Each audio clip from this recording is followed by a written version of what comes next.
Hi friends, CWSN లీలాబాను. ఈరోజు మన video వచ్చేసి వినాయకుని పందిర్లో వినాయకుని దగ్గర శుక్రవారం కాబట్టి అమ్మవారికి కుంకుమ పూజ చేయడం జరిగింది. మా సిడబ్ల్యూఎస్ఎన్ పేరెంట్ ఒకళ్ళు వినాయకుని పందిట్లో వినాయకుని పెట్టడం జరిగింది. కావున వాళ్ళు ఇన్వైట్ చేస్తే అక్కడికి వెళ్ళి కుంకుమ పూజ మహోత్సవంలో పాల్గొన్నాను.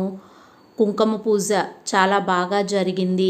ఒక ఇంటి దగ్గరేనండి, చాలా చిన్ని ప్లేస్లో, ఆలయం కాదు అయినా కుంకుమ పూజ చాలా బాగా చేశారు వినాయకుని దగ్గర. ఇప్పుడు మీరు చూస్తున్నది మా సిడబ్ల్యూఎస్ఎన్ పాప లాస్య, వాళ్ళ మదరు, వాళ్ళ నాన్న వాళ్ళ ఇంటి దగ్గరే నన్ను ఇన్వైట్ చేస్తే కుంకుమ పూజకు వెళ్ళడం జరిగింది. ఇప్పుడు మీరు చూస్తున్నది లాస్య వాళ్ళ పెద్దమ్మ పెద్దనాన్న, ఆయనే పూజ మొత్తం కూడా నిర్వహించారు. Thank you friends, thank you, bye bye, like, share, subscribe.